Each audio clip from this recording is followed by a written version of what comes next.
lugar, amém? Então, irmão, eu falei para ele que aqui a gente é penteca, a gente é casa do pai, da parede preta, mas é labareda aqui, irmão. Então você deixa Deus te usar, pode chamar a igreja que eles vêm. É que durante um momento parece que alguns dormem, mas pode acordar eles. Pode assustar todo mundo, deixa Deus te usar em nome de Jesus. Gostaria de chamar o Felipe aqui. Chega aí, meu irmão. Você pode aplaudir ao Senhor pela vida dele, amém? Glória a Deus. Uma honra ter você aqui, né? Nos conhecemos há muitos anos, né? Muitos anos já se conhecemos. E eu sempre tive vontade de trazê-lo aqui, mas a gente não conseguia encaixar uma data na minha cabeça, né? Ele nem sabia disso, mas na minha cabeça eu não conseguia encaixar uma data. Mas foi um momento a qual o Senhor preparou, estamos aqui juntos.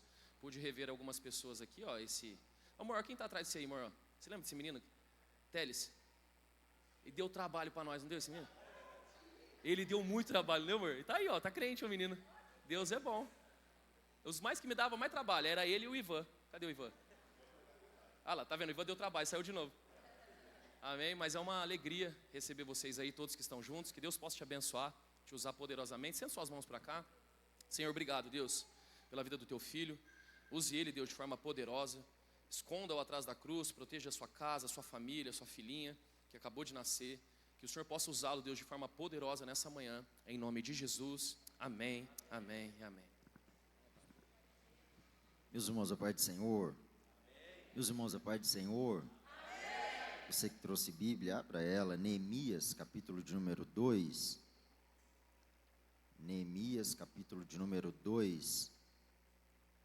Enquanto você acha, eu quero louvar a Deus por essa oportunidade que Ele nos dá, de estarmos em sua casa, em sua presença. Obrigado. Para adorá-lo, para glorificá-lo, certo de que Ele tem uma palavra ao nosso coração. Minha gratidão também ao pastor desta igreja, pastor desta casa, pastor Pablo, pelo carinho, pela oportunidade, pastora Bruna, toda a família, que Deus continue abençoando, a todos os demais pastores, amigos, servos de Deus. É um prazer, uma alegria nós estarmos juntos. Eu não vou citar o nome da quantidade de amigos que eu tenho aqui, que parece que eu estou pregando no pátio do Raquel de Queiroz, e aí se eu for falar o nome de todo mundo vai ser muita gente, mas é um prazer, uma alegria nós estarmos juntos. Me faço acompanhado da minha família, e é sempre um prazer tê-los comigo. Minha esposa, minha filha não pôde vir, ela está com 1 mês, então de vez em quando a gente sai, mas eu tento dar uma segurada, mas é um prazer, uma alegria nós estarmos aqui. E eu estou certo de que Deus tem uma palavra ao nosso coração. Mais alguém está assim?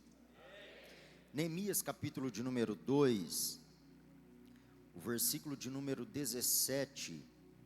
Você que achou, diga amém. Diz o texto: então eu lhes disse: vede a deplorável e humilhante situação em que nos encontramos. Como toda a cidade de Jerusalém está em ruínas, e suas portas devastadas pelo fogo.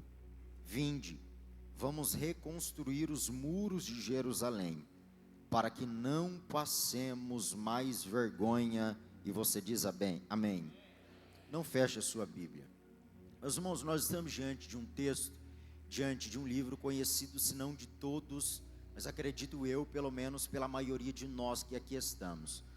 Olhar para o livro do Neemias, nós precisamos fazer algumas considerações antes de entrarmos no texto que nós acabamos de ler. Dentre estas, considerar que Neemias é o último dos livros históricos do Antigo Testamento. Neemias, você se lembra e sabe que Neemias está embutido ou incluso naquilo que nós chamamos, ou na história do cativeiro babilônico. O cativeiro babilônico é um tratamento de Deus para o seu povo. Deus permite o cativeiro para tratar o seu povo. E alguém pode olhar para o cativeiro e se questionar e perguntar dizendo: se Deus ama, por que é que Deus permitiu o cativeiro babilônico? Se Deus ama, por que é que Deus permitiu esse povo passar por um tempo que foi de lágrima, de angústia, de destruição e de provação? E na verdade, Deus prova o seu amor exatamente quando permite. Perceba que esse povo é um povo que foi guardado pelo Senhor, abençoado pelo Senhor, guiado pelo Senhor, mas em vários momentos de sua história, esse povo decide afastar-se dele, distanciar-se do Senhor, e Deus então vai permitir o cativeiro exatamente para tratá-los. O tempo do cativeiro é um tempo difícil, O tempo do cativeiro é um tempo desafiador. Quem não se lembra, por exemplo, que em Daniel capítulo 1 e o verso 2, a expressão do texto é que o Senhor entregou na mão de Nabucodonosor os utensílios da sua casa, algum dos povos, e Deus então está permitindo que o inimigo toque, destrua e leve o seu povo cativo. Só que olhe para cá, é extraordinário perceber que ao mesmo tempo e ponto em que Deus estava permitindo esse povo ser levado no cativeiro, parece-me que Deus já estava também com a data do retorno marcada, porque o mesmo Deus que permite a prova se iniciar, também já tem o tempo exato que ela vai finalizar. Nessa rápida introdução eu tenho uma palavra de Deus ao coração de alguém esta manhã. Não se preocupe, não questione pelas dores, pela angústia e pelo sofrimento que você está passando. Levante uma das mãos aos céus. Já tem uma hora e uma data marcada para o final desta prova. Eu vim pregar ao coração de alguém esta manhã e dizer: pode preparar o culto de ação de graça, pode se preparar para testemunhar daquilo que o Senhor está fazendo, porque a prova veio uma intensidade que você não estava preocupado e precisando ou esperando, mas fica em paz, porque já tem uma hora marcada para um culto de ação de graça. Haverá livramento na sua casa, haverá bênção na sua história.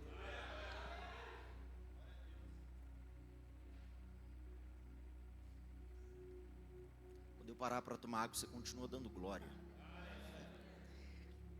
Neemias é um livro extraordinário.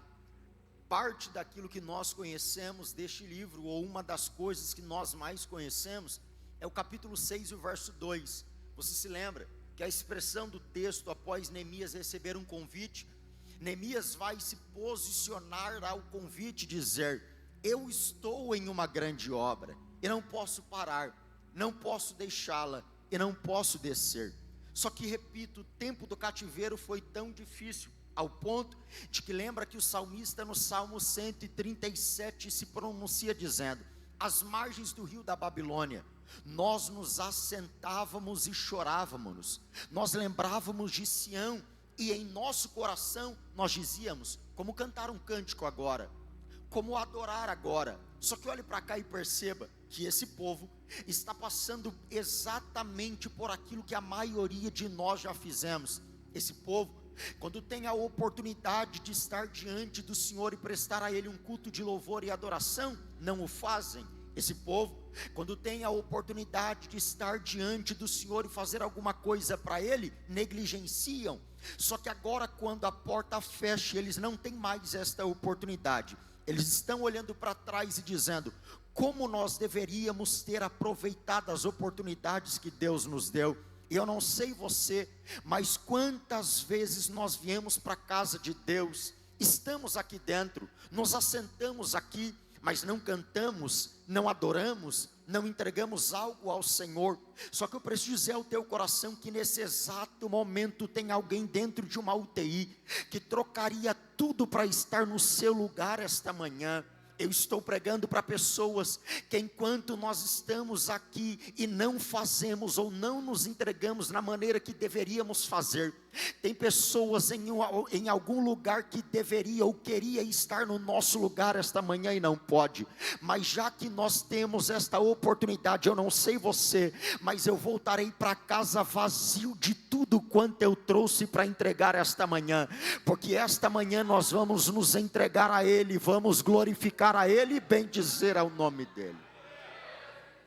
O tempo do cativeiro é um tempo do tratamento de Deus. Só que Deus agora permite que o retorno seja e aconteça em 3 etapas. O primeiro é liderado por Zorobabel para a reconstrução do templo. O segundo, liderado por Esdras para o ensino da lei. O terceiro, liderado por Neemias para a reconstrução dos muros. E olhe para cá e grave isso. Neemias, esse livro provavelmente é de sua autoria. Nós sugerimos isso, porque grande parte dos capítulos deste livro, por exemplo, o capítulo 1, verso 2, Neemias se pronuncia em primeira pessoa, o que sugere que ele seja o autor deste livro. Por exemplo, no capítulo 1, verso 2, é ele que diz que um dos seus irmãos se achega até ele E agora, Neemias vai olhar para ele e dizer: como é que está os que sobreviveram ao cativeiro? É a partir daqui que eu vim pregar uma mensagem de Deus ao seu coração esta manhã. 3 atitudes de Neemias que nós precisamos tomar.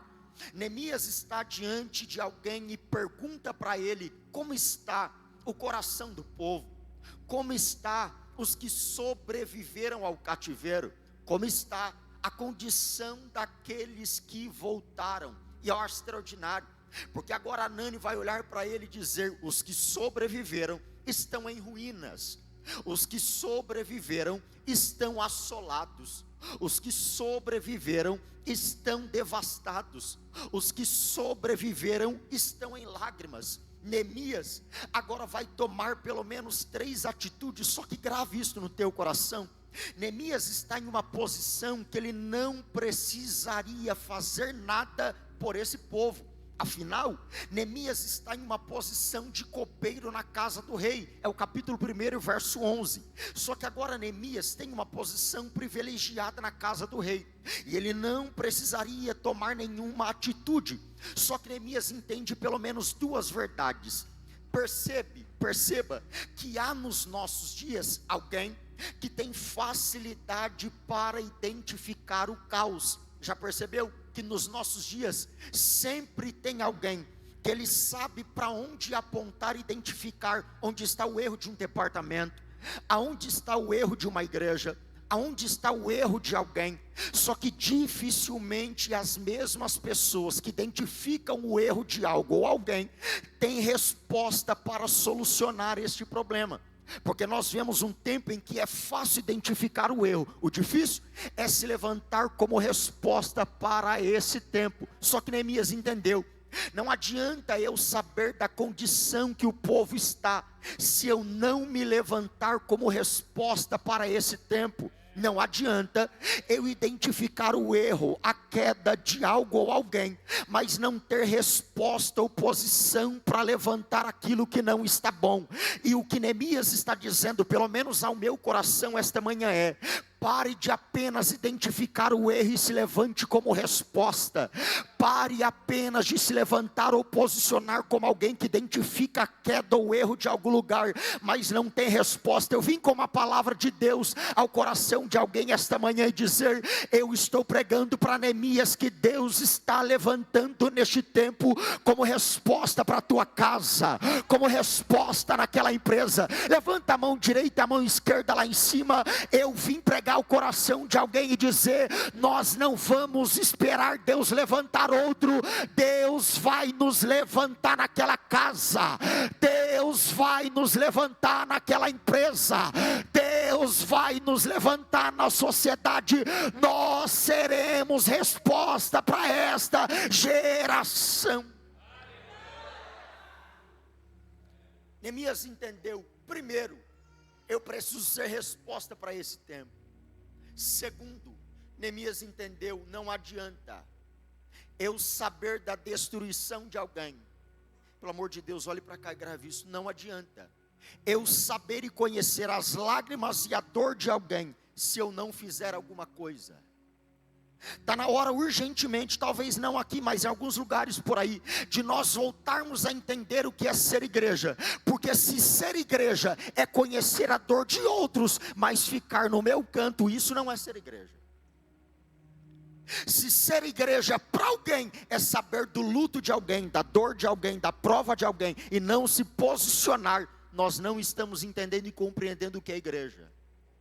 Ser igreja é entender: a dor é dele, mas a partir do momento que eu faço parte da igreja, a dor dele também passa a ser minha, a dor dela também passa a ser a minha. É por isso que Neemias agora vai se posicionar e ter pelo menos 3 atitudes. Primeira, está no verso 4. Neemias está ouvindo a condição que está Jerusalém. E você se lembra que Jerusalém, antes de ser chamada de Jerusalém, foi chamada de Salem ou Shalem, em Gênesis 14, 18, e tinha rei como Melquisedeque. Não apenas isto, após esse tempo, ela foi tomada pelos jebuseus e passou a ser chamada de Jebus. Em aproximadamente no século 11, nas conquistas de Davi, Davi conquista, coloca como fortaleza de Davi, e depois ela passa a ser chamada de Jerusalém. Só que cá entre nós, Jerusalém, lembrar de Jerusalém, olhar para Jerusalém, é saber da sua grandeza, do seu esplendor, da sua beleza, de sonhos, projetos, beleza, manifestação de Deus, cuidado do Senhor. Só que esse não é o que agora está acontecendo, não é o que está diante dos olhos de Neemias. Porque se eu estava olhando para uma Jerusalém que é bela, desfruta do cuidado do Senhor, desfruta das bênçãos do Senhor, agora é uma Jerusalém que está totalmente destruída e assolada. E a primeira atitude de Neemias, cá entre nós, qualquer um de nós aqui tomaríamos, a primeira atitude de Neemias é chorar. Neemias está olhando para uma Jerusalém que está totalmente destruída. Neemias está olhando para uma Jerusalém que os povos que lá estão e sobreviveram ao cativeiro, estão todos assolados. É por isso que a atitude que vai tomar o coração de Neemias é as lágrimas. Só que, irmão, cá entre nós, quem nunca chorou? Eu preciso desconstruir algo da mente de alguém em pensar que ser crente é nunca chorar, é nunca passar por prova, é nunca passar por luta, é nunca passar por adversidade. Ser crente não é isso. Na verdade, tem crente com muito mais tempo de crente do que eu aqui, sabe que ser crente é prova sempre, é luta uma atrás da outra. Só tem uma coisa, irmão, esse crente que está do seu lado está debaixo de prova e não perde a vontade, a esperança de estar aqui, porque o que nos move aqui é a certeza: há um Deus no céu que pode todas as coisas. Tem lágrimas sendo derramadas, e eu vim como boca de Deus dizer ao coração de alguém: o tempo de lágrimas chega para todo mundo, o tempo de lágrimas alcança a casa de todo mundo, o tempo de lágrimas ou já chegou, ou chegará para a tua casa, porque o tempo de lágrimas marca a nossa história. Mas levanta uma das mãos para os céus, eu preciso liberar uma palavra à alma de alguém e dizer: você pode até chorar, mas essa lágrima não vai durar para sempre. Você pode até chorar, mas ela não vai durar para sempre. A atitude de Neemias é chorar. Só que quando nós olhamos para a Bíblia Sagrada, perceberemos que Neemias não é o primeiro, não é o último e não é o único que chorou. Lembra que em 1 Samuel capítulo 1 verso 10, Ana chora porque não pode gerar, e é Deus que fecha a sua madre. Lembra que o salmista no Salmo 42, o verso 3 se pronuncia dizendo: de manhã, à tarde e à noite, as lágrimas têm sido meu alimento. Para ver se você dá glória, lembra João 11:35? Jesus está diante da morte de Lázaro, ele é amigo da família. É óbvio que Jesus em João 11:35 não está como Deus, está como homem, e ele chora pela morte de Lázaro. Se até Jesus chorou, irmão, por que nós não vamos chorar? O tempo das lágrimas alcança todos nós que aqui estamos. Eu estou pregando para gente que já chorou ou está em um tempo de lágrimas por uma porta que não abriu, por um casamento que está indo à ruína, por uma família que está sendo destruída, por um milagre que não chega, por uma porta que não abre, por um sonho que não realiza, por coisas que não acontecem, por pedidos que você fez e parece que Deus não está escutando. Mas eu vim com uma mensagem à alma de alguém esta manhã e dizer: fica em paz, porque se o tempo das lágrimas chegou, ela é só a ponte que vai te ligar ao novo tempo. Eu vou dizer de novo: se o tempo das lágrimas chegou, segura na mão de alguém. Eu sei que talvez alguém não gosta, mas segura na mão de alguém e levanta a mão desse crente lá em cima. Eu vim pregar para gente que está passando pelo tempo da dor, pelo tempo da lágrima, pelo tempo do luto, e Deus te traz aqui esta manhã para dizer: fica em paz, porque o tempo da lágrima só está te levando a um tempo de colheita, só está te levando a um tempo de restauração. Se tem alguém que toma posse dessa palavra, solta um grito de glória a Deus agora.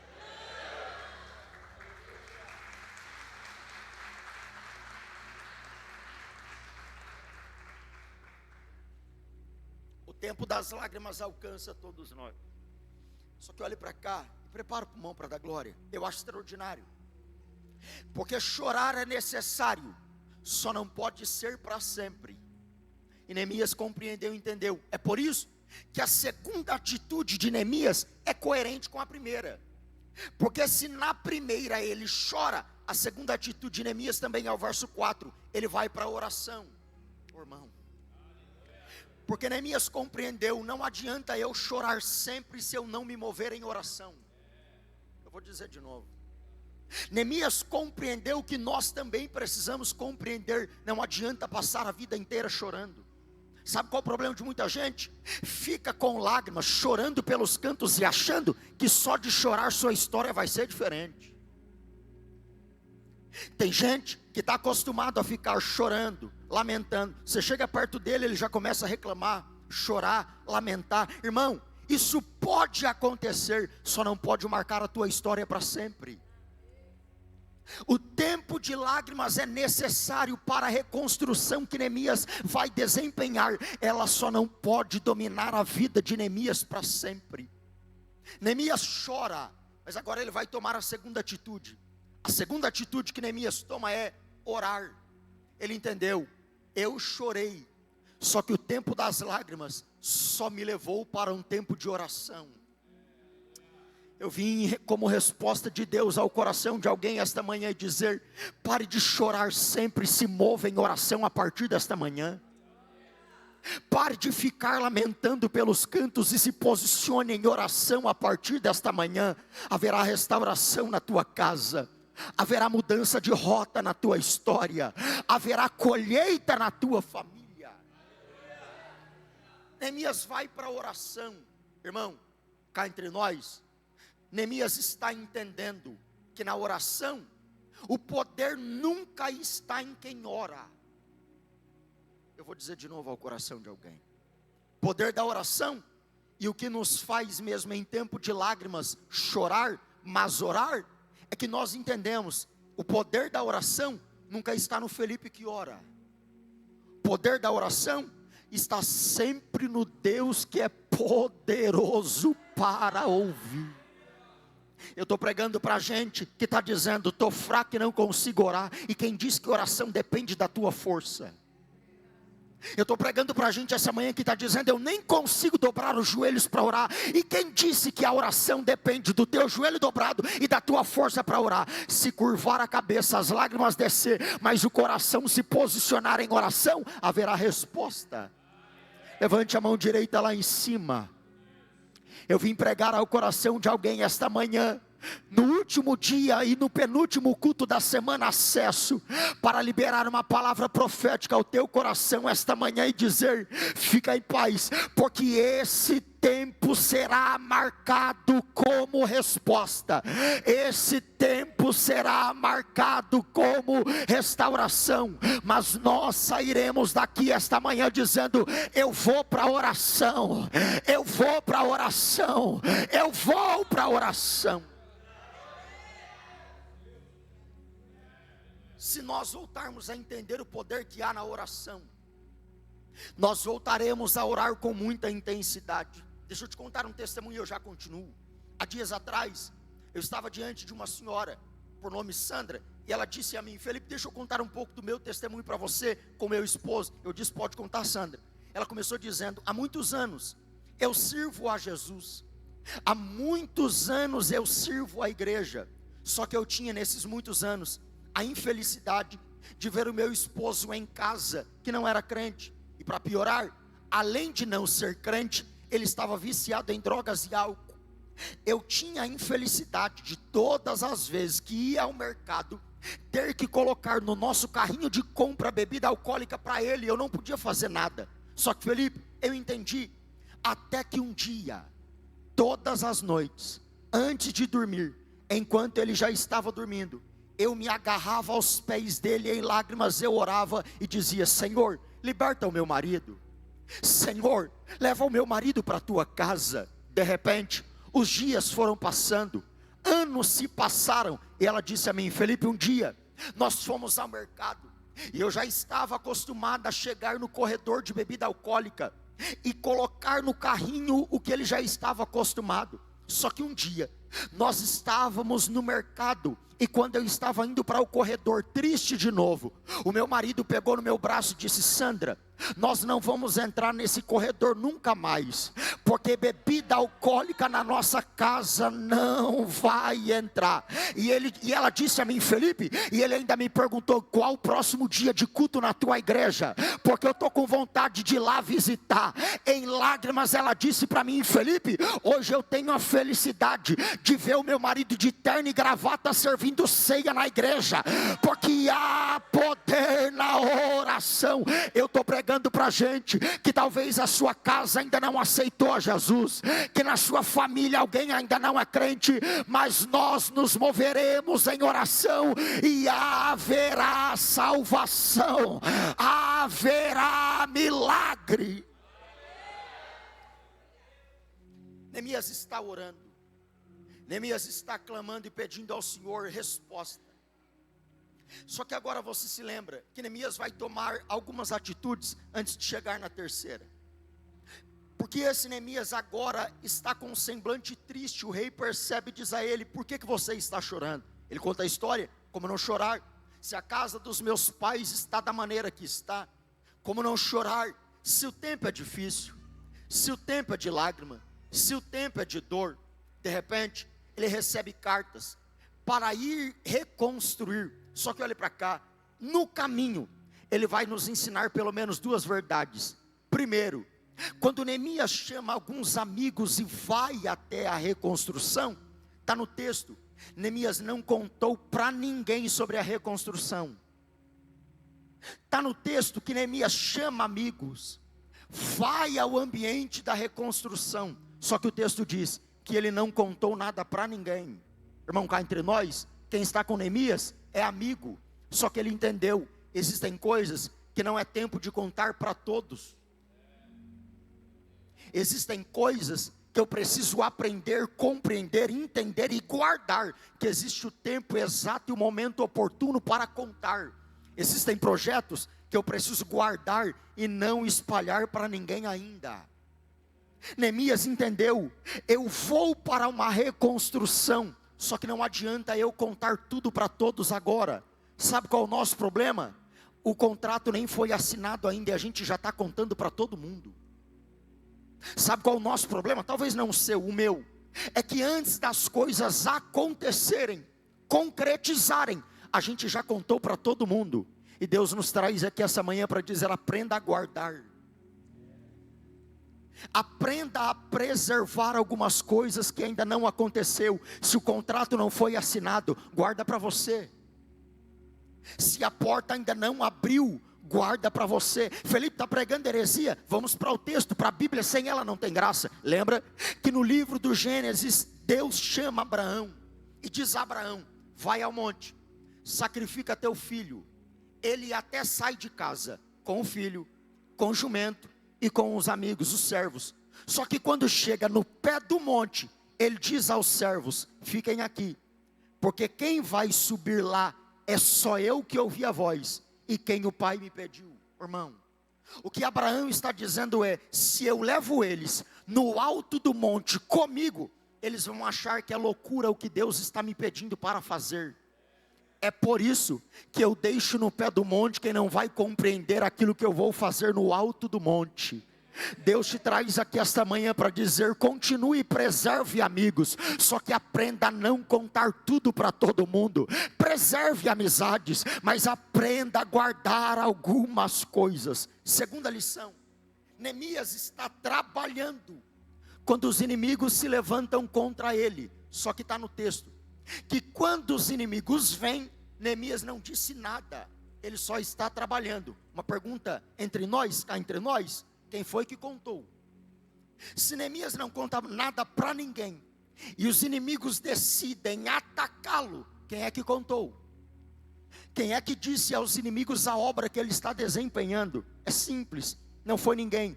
É que pelo barulho do martelo e da obra, sempre haverá um inimigo que se levanta contra o trabalho. Oh, irmão, Fica em paz, porque tem coisa que você não contou para ninguém. Tem inimigo chegando e dizendo: vou destruir, assolar, me infiltrar e acabar. E a gente começa a se perguntar dizendo: eu não fiz nada, não contei nada, não contei para ninguém. O que é que está acontecendo? É assim mesmo, é que todas as vezes que você se colocar à disposição para trabalhar para Deus, o inimigo sempre vai se levantar. Tem gente, eu sei que vai ser difícil dar glória, mas eu preciso dizer: cuidado para não questionar e sair da tua posição quando alguém se levanta contra, porque assim mesmo, bastou ir além, como já foi dito aqui esta manhã, bastou acessar alguns ambientes, alguém se levanta contra. Bastou acessar um nível maior de intimidade com o Senhor, alguém não vai com a tua cara. Irmão, cá entre nós, tem gente que não gosta de você e nunca trocou uma palavra com você. Tem gente que não vai com a tua cara e nunca conversou nada. Felipe, como explica isso? É simples, é o peso de trabalhar para Ele. Todas as vezes que você trabalhar para Ele, trabalhar no reino, servir a Ele, se prepare, porque sempre haverá inimigo querendo tirar você da posição que está. Mas há uma graça que paira sobre esta casa esta manhã para dizer: você não sairá da posição que eu te coloquei, você não sairá do lugar que eu te coloquei. A terceira atitude de Neemias é extraordinária, porque ele já chorou, ele já orou. Só que o verso 17 do capítulo 2 que nós lemos, diz o texto, que ele está diante da destruição, e diz: vede, a deplorável e humilhante situação em que nós nos encontramos. Só que Neemias agora libera uma palavra para ele, dizendo: vamos reconstruir, porque o que Neemias está dizendo é: não adianta só chorar, também não adianta ficar apenas orando. Eu não estou dizendo que não há poder ou que nós não vamos orar. Eu disse que há poder na oração e nós vamos nos mover em oração. Eu só estou dizendo que não adianta nós orarmos e cruzar os braços. Sabe qual é o nosso problema? A maioria de nós é que existem guerras que nós oramos, cruzamos os braços e achamos que Deus vai fazer tudo. E eu preciso desconstruir alguma coisa da sua mente e dizer: tem guerra que Deus vai entrar e não precisa que você faça nada. Só que tem guerra que Deus vai te preparar para lutar ela. Tem guerras que Deus mandará recursos. Tem guerras que é você que precisa ir à peleja. E eu queria chegar exatamente aqui para dizer ao coração de alguém esta manhã: até que dia você vai olhar o inimigo tocando e destruindo o teu casamento e não vai fazer nada? Até que dia o inimigo vai tocar na tua família, na tua chamada, no teu ministério, e você não vai se posicionar? Até que dia a destruição vai nos alcançar? Tem gente que já está em um quadro altíssimo de ansiedade, depressão, se entregando à destruição e não toma uma posição. Mas Deus te traz aqui esta manhã para dizer: está na hora de se posicionar, está na hora de fazer alguma coisa. Eu vim pregar ao coração de alguém esta manhã e tem mão levantada. Eu vim pregar a alguém esta manhã e dizer: o inimigo não vai mais bagunçar a tua casa, o inimigo não vai mais bagunçar a tua família, o inimigo não vai mais bagunçar o teu casamento, porque esta manhã nós vamos nos posicionar. Levante uma das mãos para os céus, segura a mão direita e a mão esquerda na mesma altura, se você puder e quiser. Se não puder e não quiser, não faça. Mas com a mão lá em cima, eu sinto graça para liberar uma palavra profética a cada mão levantada esta manhã. Se prepare, porque eu estou pregando para a gente que alguém na empresa vai olhar e dizer: o que é que aconteceu? Estava tão fraco, cabisbaixo, abatida, quase se entregando à destruição. Mas Deus nos traz aqui esta manhã para dizer: eu estou te abastecendo, eu estou te enchendo. Com a mão levantada para o céu, solta um grito de glória a Deus agora.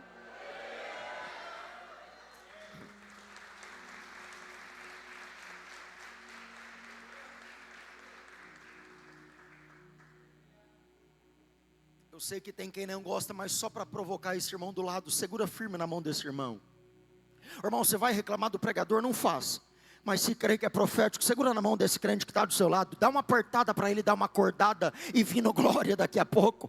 Mas chacoalha, aperta a mão dele, diga para ele ou para ela: vai se posicionar ou vai ficar esperando o inimigo destruir tudo? Vai se posicionar ou vai ficar olhando a destruição? Neemias entendeu, eu preciso, depois de um tempo de lágrimas, depois de um tempo de oração, depois de me posicionar em lágrima e oração, eu preciso fazer alguma coisa. Cá entre nós, todos que desfrutaram de milagres, de bênçãos, se posicionaram e fizeram algo. Lembra que em Marcos capítulo 10 tem um cego. Jesus vai passar na cidade, só que é a última vez, o cego não sabe, mas é a última vez que Jesus vai passar ali. Ele é cego, ninguém pôde ajudá-lo, nem os discípulos puderam liberar uma palavra para ele, mas ele entendeu, Jesus está passando. É por isso que ele começa a clamar, a orar, a pedir: Jesus, filho de Davi, tenha misericórdia de mim. E agora Jesus para no caminho, volta, chama ele, libera uma palavra e muda toda a sua história, porque ele entendeu. E você se lembra que enquanto ele está clamando, alguém está dizendo: fique quieto, pare de clamar, porque é sempre assim. Quem não vê milagre, também não quer que você desfrute do mesmo. Eu sei que vai apertar, mas eu vou dizer de novo. Quem não vê e não desfruta de milagres, também não deseja que a sua casa seja alcançada pelo mesmo. Só que esse cego entendeu, é a oportunidade que eu tenho de fazer alguma coisa para ele chamar a sua atenção, então eu vou me posicionar. É por isso que Jesus para e libera 3 ordens para ele: homem, levanta-te, ele te chama. Jesus está dizendo para ele: eu estou trazendo o ânimo depois de um tempo de desânimo, eu estou te levantando quando ninguém pode te levantar. Eu vim pregar a alma de alguém esta manhã e dizer: nós vamos nos posicionar, nós vamos nos posicionar. Olhe para cá, cuidado, para não entrar ano e sair ano e achar que a sua história vai mudar, simplesmente porque o ano mudou de um para outro. Se a sua atitude for a mesma do ano passado, esse ano vai ser igual ao outro. Se você não se posicionar, se você não tomar uma atitude, se você não se levantar, eu preciso dizer ao coração de alguém: 2025 vai ser como todos os outros. Mas eu também vim pregar para a gente que veio para casa esta manhã, para a casa do Pai esta manhã, dizendo: eu não saio esta manhã desta casa da mesma maneira que eu entrei. Eu estou pregando para pessoas que voltarão para casa dizendo: eu vou me levantar e me posicionar. Eu estou pregando para pessoas que na família alguém não vai te reconhecer. Eu estou pregando para alguém que na empresa alguém não vai te reconhecer, achando que você já estava se entregando à destruição, já estava se entregando ao caos, já estava acreditando que o inimigo destruiria tudo. Mas para a raiva do diabo, nós nos levantaremos esta manhã para dizer: eu vou tomar uma posição, eu vou me levantar. Eu sinto graça e autoridade para liberar esta palavra. Onde houver uma depressão, baterá em retirada agora. Onde houver crise de ansiedade, cairá por terra agora, porque nós nos levantaremos. Se tem alguém comigo nessa palavra, solta um grito de aleluia agora, solta um grito de glória a Deus agora. Com a permissão do pastor, se coloque em pé.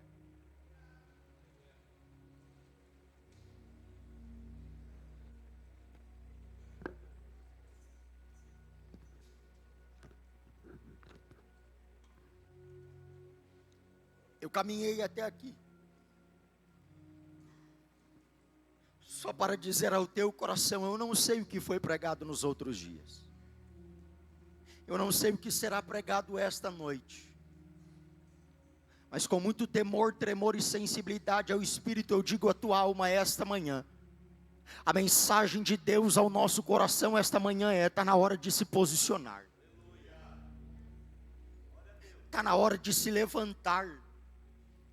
Pare de deixar a tua história ser conhecida pelo caos. Pare de deixar a tua história ser conhecida pela destruição. Pare de deixar a tua história ser conhecida como alguém que vive lamentando pelos cantos. Eu estou pregando para alguém, talvez eu não esteja nos próximos cultos aqui, mas eu sinto graça e autoridade para liberar essa palavra. Haverá testemunho a partir desta manhã, e não é pelo pregador, mas é por aquilo que Deus está dizendo esta manhã. Você vai se levantar esta manhã, você vai se posicionar esta manhã. Eu quero orar com você, por você e pela sua casa. Mas olhe para cá, eu não queria orar com você e por você, que saia daí com 3 atitudes. Primeiro, eu não queria que você saísse daí e viesse para cá dizendo eu vou, porque senão o pregador vai ficar sem graça. Eu não sou movido a isso. Segundo, eu não queria que você saísse daí porque o do lado veio. Terceiro, eu não queria que você saísse daí forçado por alguém. Eu queria que você saísse do seu lugar e viesse até o altar. Se você sair daí e vier aqui dizendo eu vou, porque Deus falou comigo, porque Deus falou a minha alma, eu tomo posse dessa palavra e vou me posicionar esta manhã. O meu casamento vai ser diferente, os meus filhos vão ser diferentes, a minha empresa vai ser diferente, a minha história vai ser diferente. Onde tem alguém que recebe, toma posse dessa palavra e quer vir se posicionar em oração esta manhã, saia do seu lugar e venha até o altar. Eu quero orar com você e por você.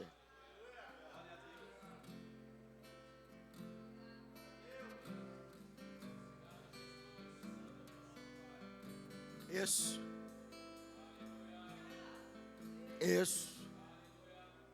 Tem gente em lágrima. Marque a data desta manhã.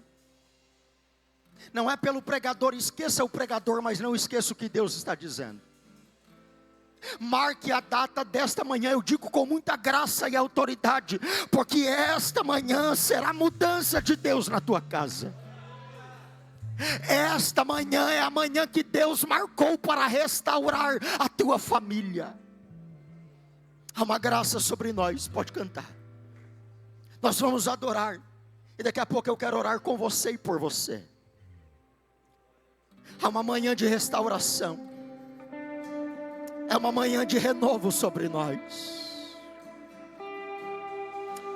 A tua casa será diferente.